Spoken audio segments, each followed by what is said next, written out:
रीढ़ की हड्डी समय के साथ अपने आप खराब नहीं होती। जो चीज वास्तव में उसे प्रभावित करती है वह है हाइड्रेशन, यानी नमी का धीरे धीरे कम होना। बचपन में कशेरुकाओं को अलग करने वाली डिस्क लचीली होती है और पानी से भरपूर होती है, जिससे शरीर आसानी से हिलडुल पाता है।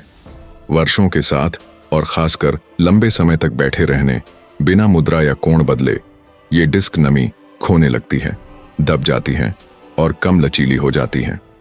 तभी पीठ में जकड़न, असहजता और नाजुकपन का एहसास होने लगता है। आज का प्रस्ताव सचेत घुमावदार टॉर्शन आंदोलनों के उपयोग पर आधारित है, जो रीढ़ की प्राकृतिक गतिशीलता को सक्रिय करने में मदद करते हैं।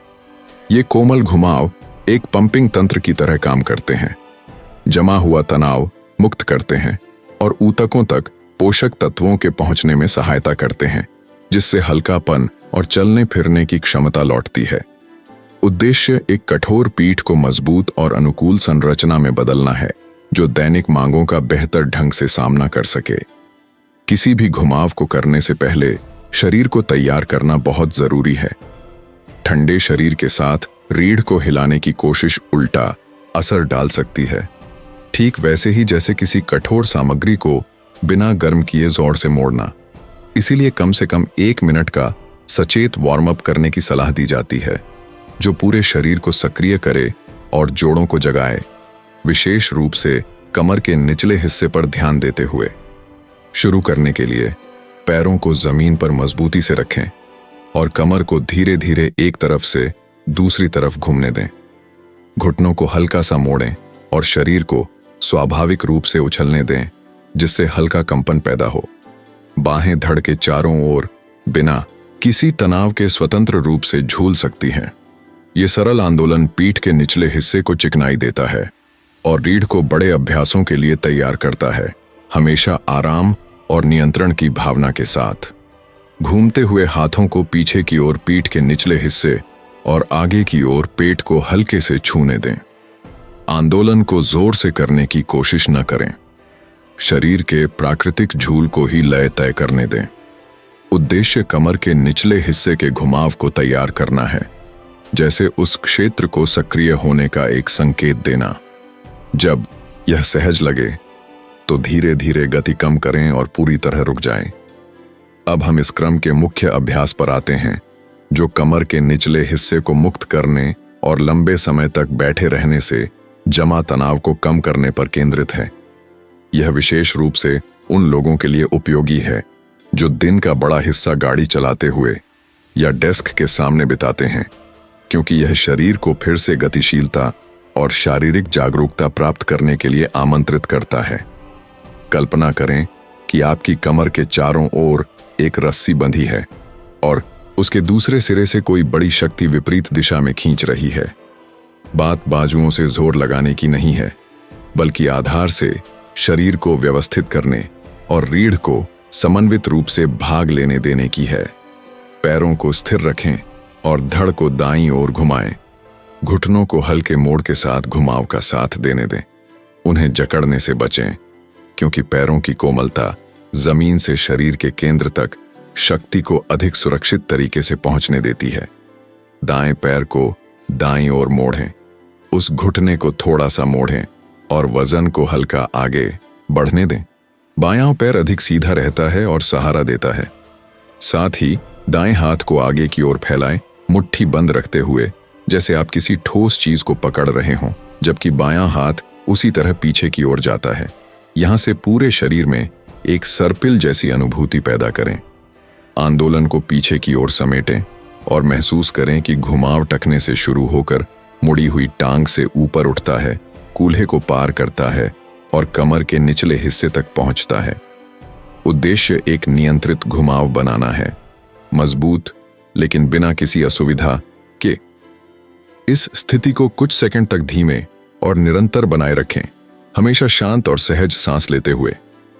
इस सचेत अभ्यास के साथ कई लोग पीठ के निचले हिस्से में अधिक खुलाव महसूस करते हैं, जैसे अंदरूनी जगह धीरे धीरे मुक्त हो रही हो। उद्देश्य दबाव की भावना को कम करना और अधिक आरामदायक व प्राकृतिक गतिशीलता को बढ़ावा देना है। बिना जल्दबाजी के और हर समय शरीर की सुनते हुए।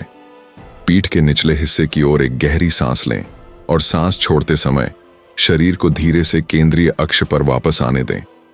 यही प्रक्रिया विपरीत दिशा में करें।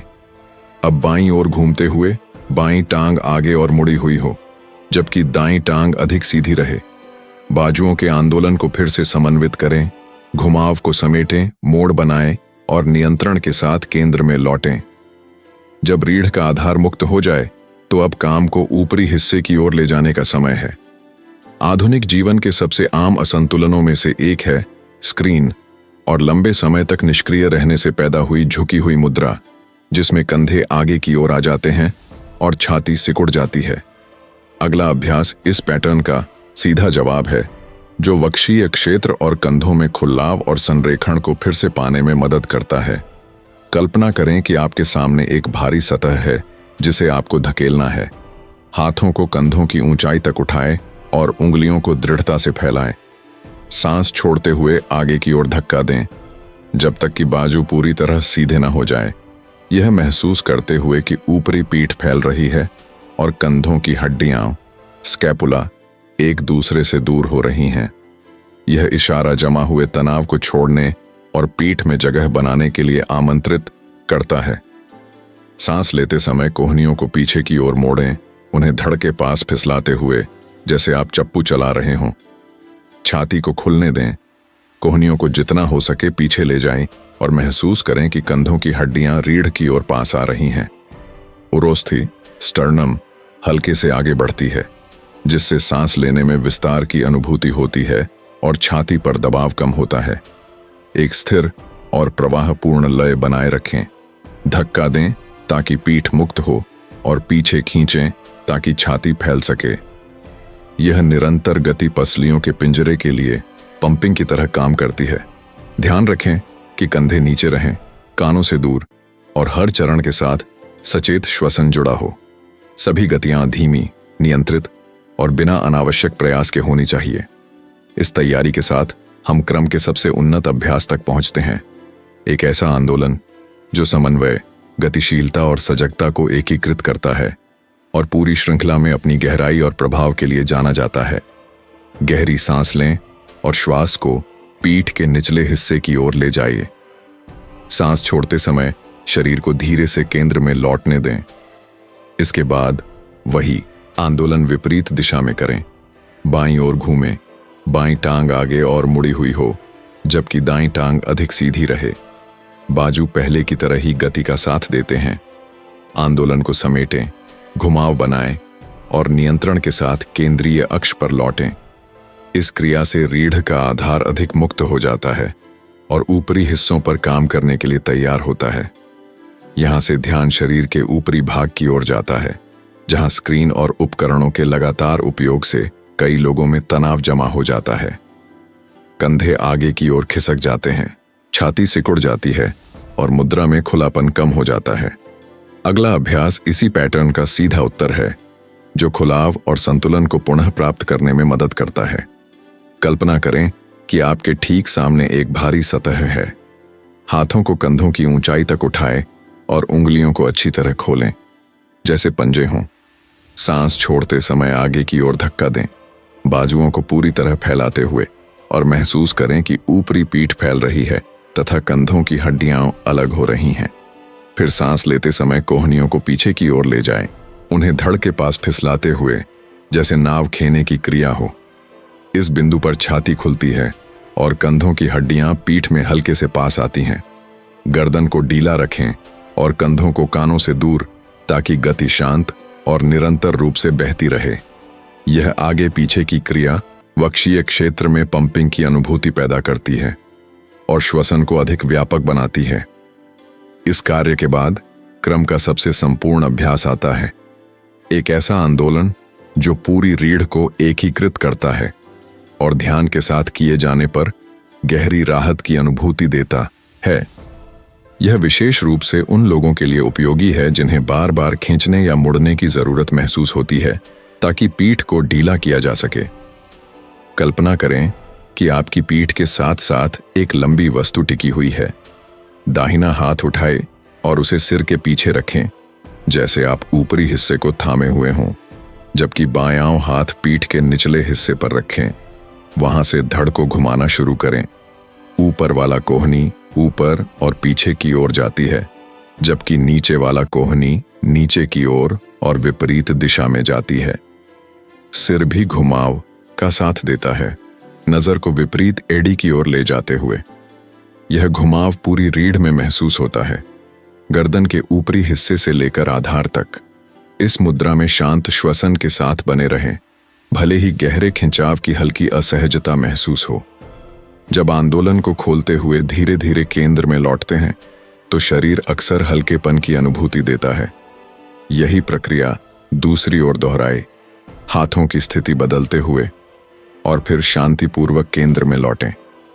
इसके बाद बाजुओं को ढीला छोड़ दें, आंखें बंद करें और कुछ क्षण स्थिर रहें। अब अपना ध्यान पीठ पर ले जाएं। कई लोग रीढ़ के ऊपर नीचे एक हल्की गर्माहट या झुनझुनी महसूस करते हैं। यह अनुभूति अक्सर उन क्षेत्रों में रक्त संचार के सक्रिय होने से जुड़ी होती है जो लंबे समय से कम उत्तेजित रहे हैं। कुछ मिनटों की सचेत गति के बाद पीठ अधिक जागृत, हल्की और भीतर अधिक जगह के एहसास के साथ महसूस होती है। कुछ सेकंड तक इस अनुभूति के साथ रहें और इसे शारीरिक स्मृति में संजो लें। यह भलाई और मुद्रा संतुलन का एक संदर्भ बन जाती है। शरीर की देखभाल के प्रति इस प्रतिबद्धता को मजबूत करने के लिए आप एक स्पष्ट और सकारात्मक इरादा व्यक्त कर सकते हैं, उसे शब्दों और ठोस कार्यों में बदलते हुए। इस अभ्यास को अन्य शारीरिक कार्यों के साथ बनाए रखना दीर्घकालिक लाभों को सहारा देता है। याद रखें, शरीर वह स्थान है जिसमें आपका पूरा दैनिक अनुभव घटित होता है। ध्यान और निरंतरता के साथ उसकी देखभाल करना भलाई में किया गया निवेश है। अगली साधना में फिर मुलाकात होगी।